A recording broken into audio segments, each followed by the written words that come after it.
Bir dənə radarın yeri, bir dənə radar yeri qoyulub. Faktiki burada 3 dənə qoyulmalıdır. Ən azı 2 dənə radar qoyulmalıdır bu yolda ki, bu hadisələrin qarşısı alınsın. Lənkəranda piyadanın ölümü ilə nəticələnən yol nəqliyyat hadisəsi baş verib.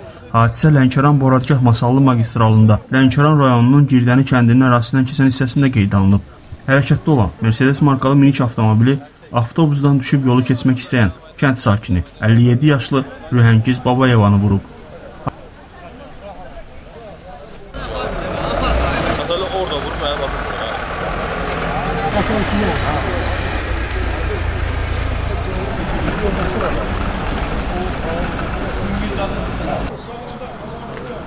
Yok burada. Aşağı senden kamera işlemiyor ya.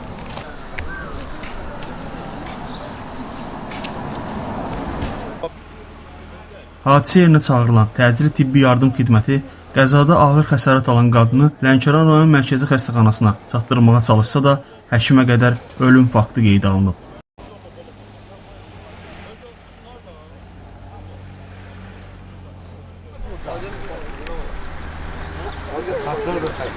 Her 6 aydan bir burada bu hadisə baş verir. Hadisə baş verir, həm də orada 40 sürət yazılıb. Bunlar sürürlər 140 sürətlə, ondan da çox. Pramoyo, Lənkəranda İpək yolundan bura deməli bərk sürülür, Çel İpək yolu. Sözüm bu qədər, 19-cu adam deyilür, bastırın. Hamı bilir ki, bu hər 3 aydan bir burada ölüm hadisəsi baş verir. Radar biz müraciət eləmişdik rəsmi qayda, radar qoyublar, ancaq bir dənə qoyublar. Bu radarı qoymayıblar ha. Dünən gəlib yerini qoyublar. Əgər dünən qoysaydılar, bugün bu hadisə baş verməzdi. Amma bu yola bir dənə qoyublar. Burada ən azı 3 dənə olmalı. Çünki bu 3 kilometr məsafədə düppədüz yoldur. Burada sürət 120 sürülür. Faktiki 40, sürət 40-dır. Hamının halı pərişandır. Heç bir sürücü istəməz ki, kimisə öldürsün, getsin, içəridə yatsın. Heç kəs də istəməz ölüsü ölsün, qohumu ölsün. Bu radar işi həll olunsa, heç vaxt belə problem olmayacaq. İnsanlar 10 manatına görə o sürəti aşağı sürərlər, amma ölüm hadisəsi insanların yadından çıxır.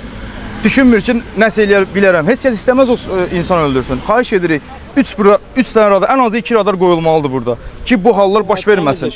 Bu hadisə vətəndaş yolu keçəndə sürücünün öz dediyinə görə sürəti 100 olub, özü dediyinə görə 100 olub, çatdıra bilmir.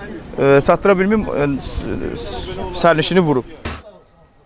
Meyit daxili və xarici müayinə olunması üçün məhkəmə tibbi ekspertiziya və patoloji anatomiya mərkəzinin Lənkəran rayon şöbəsinə təhvil verilib. Faktla bağlı araşdırma aparılır.